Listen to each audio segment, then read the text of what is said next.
এটা কেবল শিখছেন নাকি? কোথায় বাসা আপনার? আপনার বাসা কোথায়? তালতলে।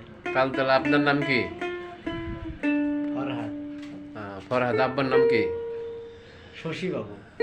শশী। শশীও যা, স্বামীনও তাই। ভাষা কি আছে? আমাদের ভাসতে হয়, ভাসতে এটা শেখছে। আপনারা দোয়া করবেন যাতে ভাসতে সুন্দরভাবে শিখতে পারে। তুমি এখান কিছু বাপ নাই হইতে তাহলে কাম করে ভালো তো হ্যাঁ, ভালো হ্যাঁ। নাকি? আমার মা কি খায় এটা জানতে চাইলো। ধন্যবাদ সবাইকে।